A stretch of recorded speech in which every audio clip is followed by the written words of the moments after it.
Okay, hello everyone, and welcome back to the channel. It's an extremely hot day here in Seoul, and I was originally planning to make a longer video today. But it's just too hot, so I'm going to make just a short video, and then I'm going to spend the rest of the day on the sofa. Watching some old movies with the aircon on. So, anyway, what are we talking about today? So, today I want to discuss a short story that's quiet, poignant, and very emotionally resonant. The story is called Practicing Emotions, and it's by Kim Sehee, and it's translated into English by Hyejung Yoon. And this story was released in English as part of the 2020 Seoul International Writers Festival.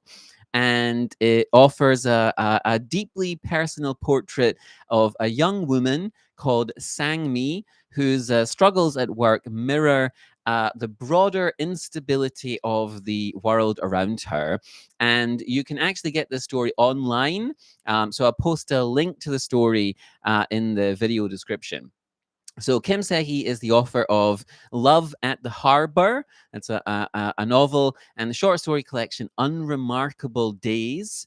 She debuted in 2015 when her story Shallow Sleep won the New Writers Award from World Literature.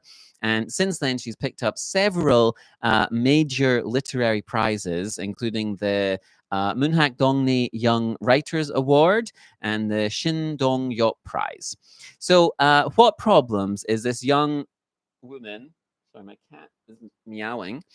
So what problems is this young woman having at work, and what is the historical event at the beginning of the story? So the story begins. Sorry, hold on. It's so hot here. Sorry, excuse me. So the story begins in late December 2011. You know, I just realized I don't have one of my lights on, but I guess it doesn't matter. So the story begins in late December 2011 with a simple but very powerful and effective opening sentence. And that sentence is, the news of Kim Jong Il's death was announced at lunchtime. So, of course, Kim Jong Il was the premier of North Korea, and he's the son of Kim Il Sung, father of Kim Jong Un, and he passed away in December 2011. So, actually, I had only been in Seoul. I moved to Seoul only a few months before that. I think I moved to Seoul in the August of 2011. Is that right? Maybe it was the year before. Actually, now I'm not too sure. But anyway, so I remember being in the office when the sort of this news broke, and the sort of commotion, and it was a very big deal. And my mother contacted me, and she was panicking. She was worried. She said, okay, you're going to have to come home now because in case something happens. And my Korean colleagues were very dismissive. They were, don't worry about it. It's fine. But anyway, obviously, a very significant historical moment, and this event, this historical moment, casts a shadow across this entire story.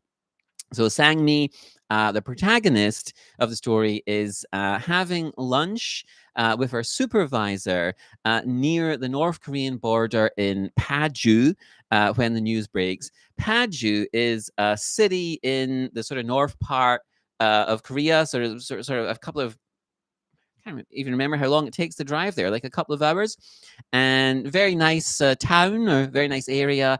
And it's actually where lots of the publishing companies and printing companies and so on are located. It's sometimes sort of called the book city or book town. And if you're in Korea, it's a very nice place to visit, or there's a nice hotel there and nice restaurants and so on. And anyway, so this is where Sang-mi works. She works in Paju, and it's near the North Korean border.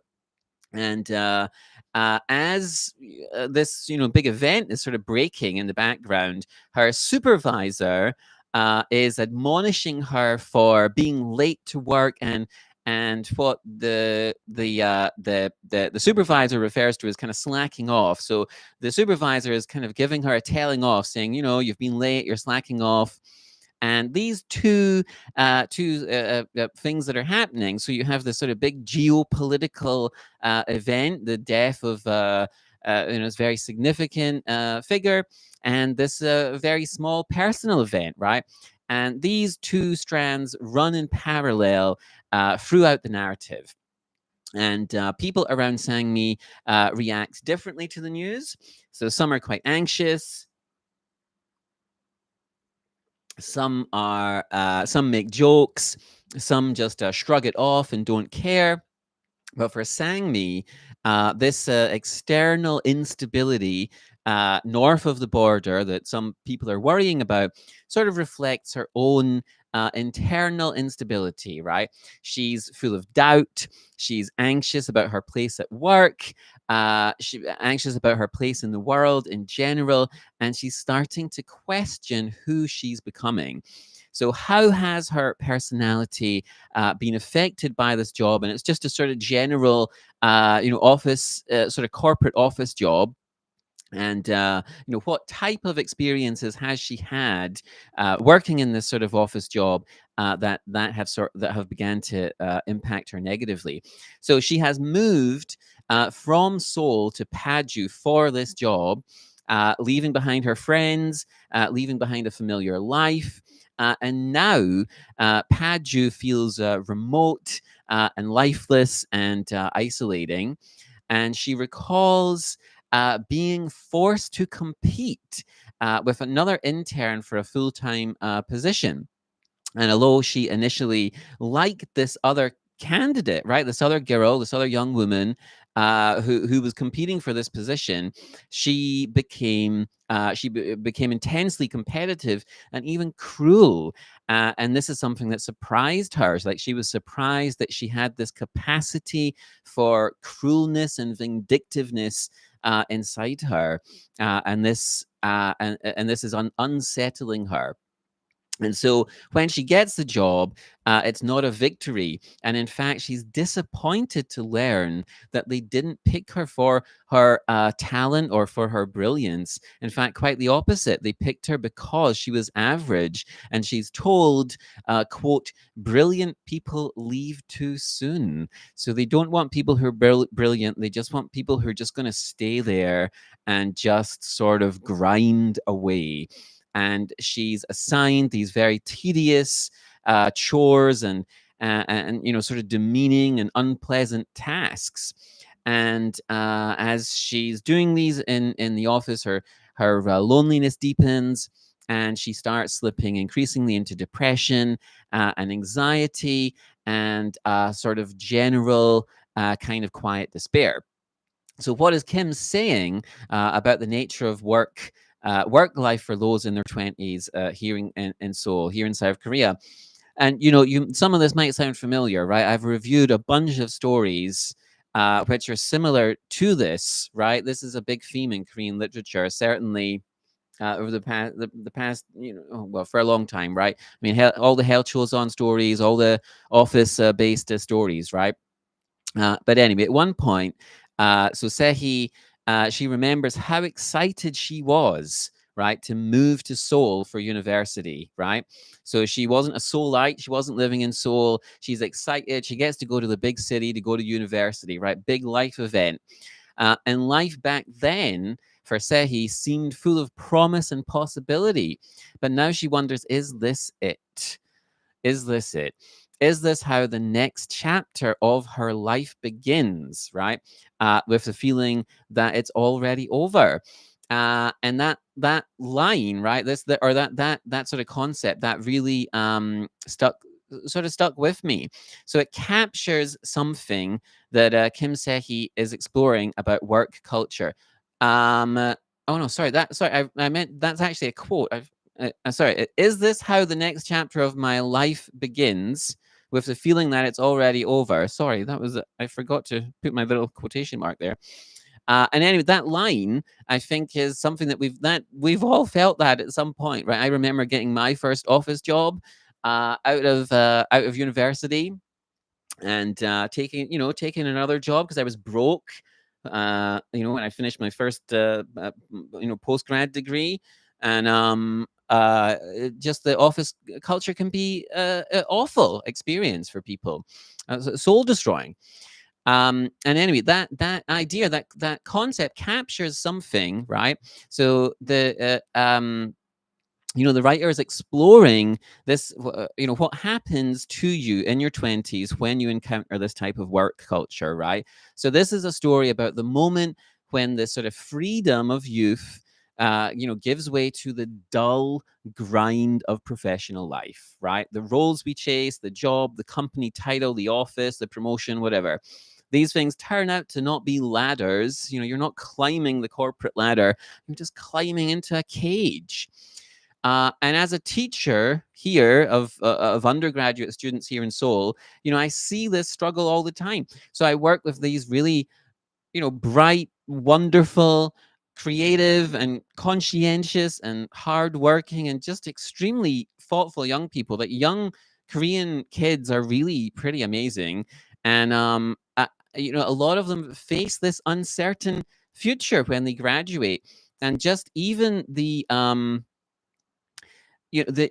application process now, and there'll be like several rounds of interviews to get into like a big company or a decent company, and it's extremely competitive.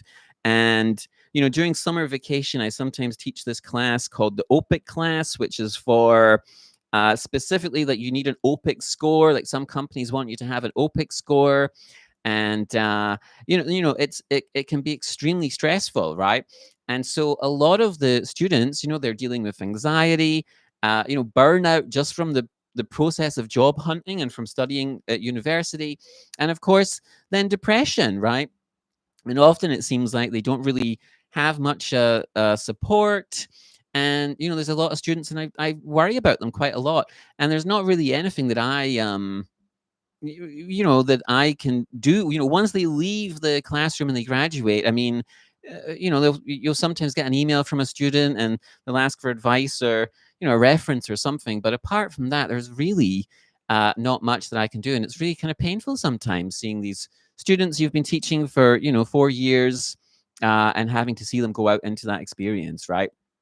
And anyway, there's another great line in the story where Sangmi realizes maybe we should be truly afraid of small disasters, not big ones. The big disasters, right, like uh,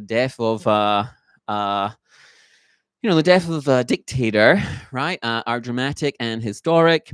But the real, the damage, is often done by the small things, the quiet loneliness or the tedious work, and just this slow erosion of joy. And so practicing emotions is very subtle, it's reflective, and really, quietly devastating. And it captures that sinking feeling of realizing the adult world is not what you hoped for, and it does so with a degree of precision and quite a lot of emotional honesty. Sorry, I'm eating my microphone.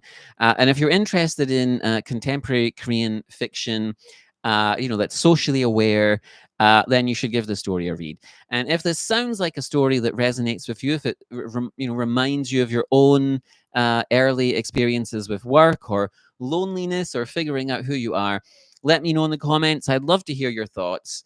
And if you're enjoying these reviews, please don't forget to like the video, subscribe to the channel, hit the bell, so you don't miss the next one, which definitely won't be today because I'm going to spend the rest of the day on the sofa watching old Superman movies. But anyway, thank you for watching. Keep reading, and I'll see you in the next video, which will be tomorrow. Take care. Thank you. Bye-bye. Two people are watching? Are two people really watching just now? Can I tell who it is? If I click that? Oh, okay. Maybe not. Oh, someone spoke to me. Who are you? I don't think that's ever happened before. Oh, well, thank you so much for for making a comment.